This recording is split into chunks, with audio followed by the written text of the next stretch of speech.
প্রিয় মহিলা মা বোনেরা, রাতে অপরিষ্কার থালা বাসন বাটি পাতিল রেখে দিলে কি হয়?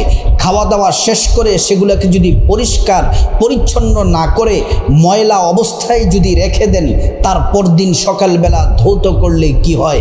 আজকের আলোচনাটি প্রত্যেকটা মা বোনের শোনা জরুরি, এবং সংসারে এর কারণে কি কি ক্ষতি হবে, সংসারে কি কি বিপদ আসবে, সম্পূর্ণ আলোচনাটি ধৈর্য সহকারে শুনতে হবে। সম্মানিতা মা বোনেরা আমার, আল্লাহ রাব্বুল আলামিন পবিত্রতা সম্পর্কে কোরআনুল কারীমে আল্লাহ পাক বলেন, ইন্নাল্লাহা ইউহিব্বুত তাওয়াবিন ওয়া ইউহিব্বুল মুতাতাহহিরিন। আল্লাহ রাব্বুল আলামিন বলেন, ও দুনিয়াবাসী শোনো, আমি আল্লাহ তাআলা ওই ঈমানদার নারী পুরুষকে ভালোবাসি যারা পবিত্র থাকে এবং যারা তওবা করে, আর পবিত্র যারা থাকে তারা পরিষ্কার পরিচ্ছন্নটাকেও তারা পছন্দ করে। হাদিসের মধ্যে এসেছে পরিষ্কার পরিচ্ছন্নতা হচ্ছে ঈমানের অংশ। আপনি অপরিষ্কার এবং ময়লা জায়গার মধ্যে রহমতের ফিরিস্তা থাকে না। প্রিয় মা বোনেরা আমার, মুসলিম ভাইয়েরা, রাসূল করিম সাল্লাল্লাহু আলাইহি ওয়াসাল্লাম হচ্ছেন আমাদের আইডল, আমাদের আইকন।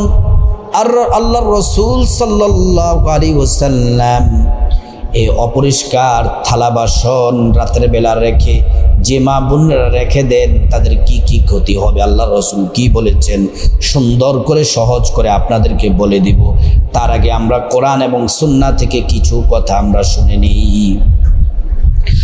আল্লাহ রাব্বুল আলামিন কোরআনুল কারীমের মধ্যে বলেন, কুল ইন কুনতুম তুহিব্বুনাল্লাহা ফাত্তাবিউনি ইউহিব্বুকুমুল্লাহু ওয়া ইয়াগফির লাকুম যুনুবাকুম ওয়াল্লাহু গফুরুর রহিম।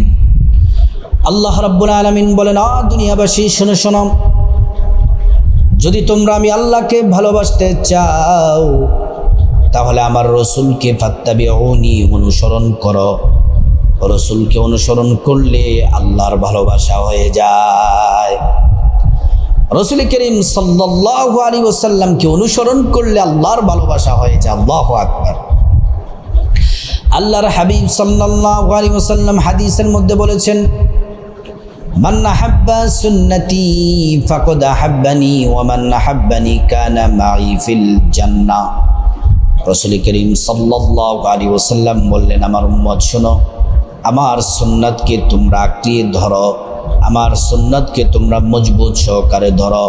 কেউ যদি আমি নবীর সুন্নতকে আঁকড়িয়ে ধরলো, সে যেন আমি নবীকে ভালোবাসলো, আর যে আমি নবীকে ভালোবাসে কানা মাই ফিল জান্নাহ, অবশ্যই ব্যক্তি জান্নাতে আমি নবীর সাথে থাকবে। আল্লাহু আকবার। প্রিয় মা ও বোনেরা আমার, মুসলিম ভাইয়েরা, ইসলাম পরিষ্কারের ব্যাপারে খুব সতর্ক করেছেন। পবিত্রতা সম্পর্কে খুব আল্লাহ তাআলা গুরুত্ব দিয়েছেন, রাসূল করিম সাল্লাল্লাহু আলাইহি ওয়াসাল্লাম গুরুত্ব দিয়েছেন। পরিষ্কার পরিচ্ছন্নতা আপনাকে থাকতে হবে, পরিষ্কার থাকতে হবে। রাসূল করিম সাল্লাল্লাহু আলাইহি ওয়াসাল্লাম অপরিষ্কার কোনো কিছু থাকলে আল্লাহর রাসূল এটাকে অপছন্দ করতেন।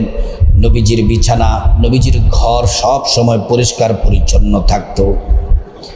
প্রিয় দিনী ভাই ও বোন, আল্লাহর প্যারা হাবিব সাল্লাল্লাহু আলাইহি ওয়াসাল্লাম বলছেন, উম্মত তোমরা পরিষ্কার পরিচ্ছন্ন পবিত্র থাকো। এজন্য আমরা পরিষ্কার পরিচ্ছন্ন থাকব। অনেকের ঘর নোংরা হয়ে থাকে, ময়লা আবর্জনা পড়ে থাকে, প্লেট পরিষ্কার থাকে না, ঘরের আসবাবপত্র পরিষ্কার থাকে না, ঘর পরিষ্কার থাকে না। এই নোংরা পরিবেশ আল্লাহর রহমতের ফিরিস্তা আসে না। আপনি যদি পরিষ্কার পরিচ্ছন্ন থাকেন, এতে আপনার মনও ভালো থাকবে এবং আপনি আল্লাহ তাআলার ইবাদত বন্দেগী করতেও আপনার মনের মধ্যে প্রশান্তি পাবেন। প্রিয় মা বোনেরা আমার, মূল আলোচনার মধ্যে চলে যাই। রাতে থালা বাসন অপরিষ্কার থাকলে কি হয়, সংসারের কি কি ক্ষতি হয়। আগে আসুন রাতে অপরিষ্কার থালা বাসন রাখা সম্পর্কে আল্লাহ রসুল কি বলেছেন। রসুল করিম সাল্লাল্লাহু আলাইহি ওয়াসাল্লাম বলছেন, সহিহ মুসলিমের হাদিসে উল্লেখ করেন, তোমরা রাতে তোমাদের খাবারের পাত্রগুলা ঢেকে রাখো, পানির মস্কগুলা ঢাকনাগুলা বেঁধে রাখো এবং দরজাগুলা বন্ধ রাখো, বাতিগুলা নিভিয়ে দাও। কারণ শয়তান বন্ধ দরজা খুলতে পারে না, বাঁধা মস্ক খুলতে পারে না এবং ঢাকা পাত্রের মুখ খুলতে পারে না। যদি তোমরা তোমাদের কোনো পাত্র ঢাকার মতো কিছু না পাও, তাহলে অত্যন্ত একটি কাঠি হলেও তার উপর আড়াআড়িভাবে রেখে দাও আল্লাহর নামে। কত চমৎকার একটা হাদিস। আপনি রাতের বেলা যে পাতিলার মধ্যে আমরা খাবার খাবো, ওই পাতিলার মধ্যে যদি অবশিষ্ট খাবার থাকে, আমরা ওই পাতিলাকে ঢাকনা দিয়ে আমরা ঢেকে রাখব। যদি পানির কলসি থাকে অথবা জগ থাকে, সেটাকে ঢাকনা দিয়ে ঢেকে রাখব। তারপরে আমরা যখন রাতের বেলা ঘরের দরজাগুলা বন্ধ করব, জানলাগুলা বন্ধ করব, এই আলোচনাটা পরে আপনাদেরকে বলছি। তা আগে বলি আপনাদেরকে যে রাতের বেলা অপরিষ্কার থালা বাসন আপনারা রাখবেন না। কেন রাখবেন না?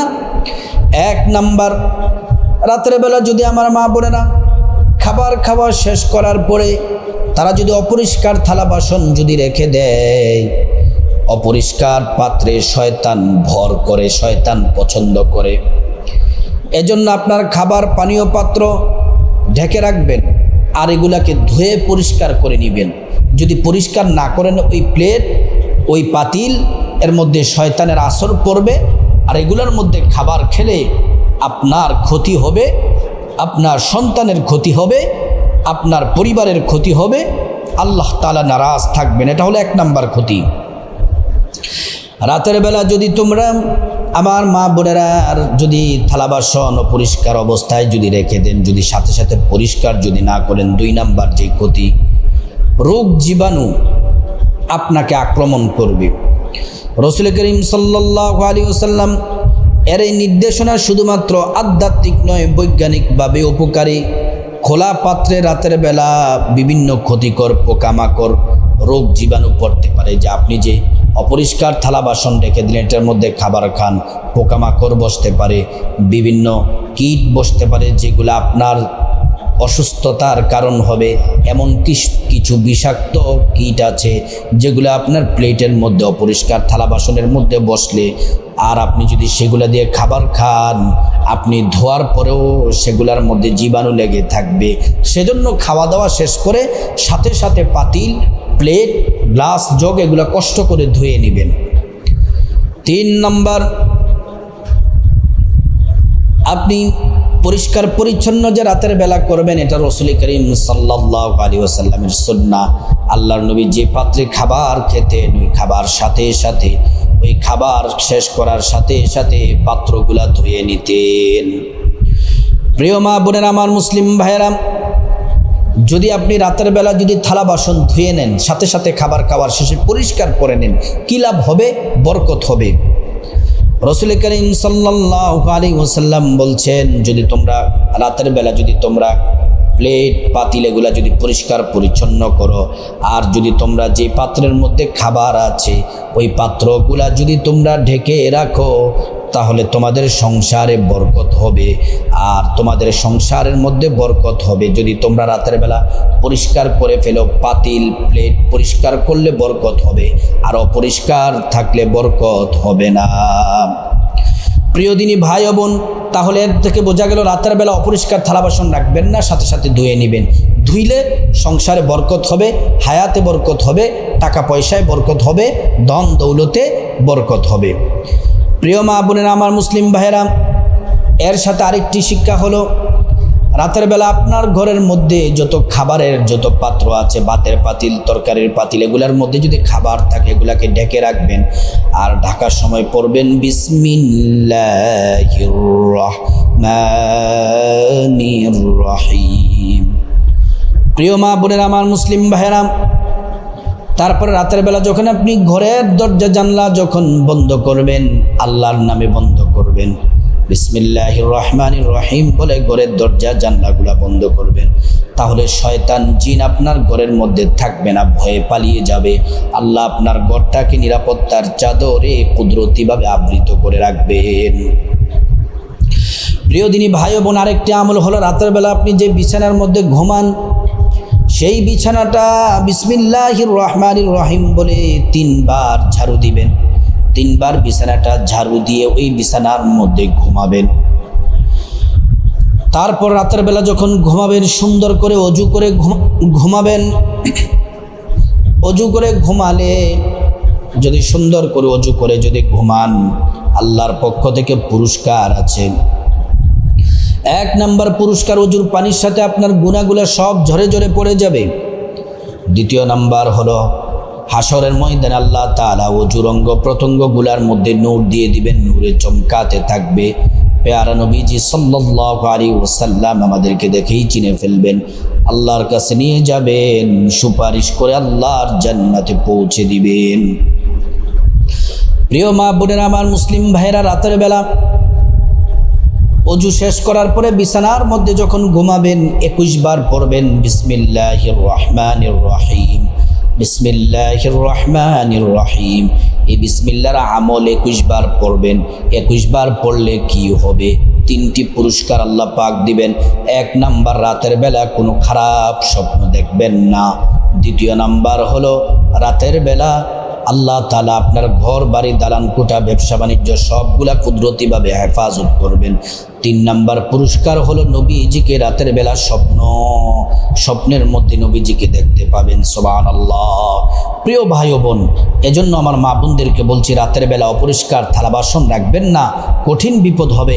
সংসারে অভাব অনটন লেগে থাকবে, বিপদ হবে, অনেক ক্ষতি হবে। আর যদি কষ্ট করে পরিষ্কার রাখেন তাহলে ওই প্লেট ওই বাসন আপনার জন্য দোয়া করবে। পরিষ্কার পরিচ্ছন্ন থাকলে আল্লাহ ভালোবাসেন, রসুল ভালোবাসেন। প্রত্যেকটা মা বোনকে এই ভিডিওটি শুনে আমল করার, বোঝার, আমল করার আল্লাহ পাক তৌফিক দান করুন।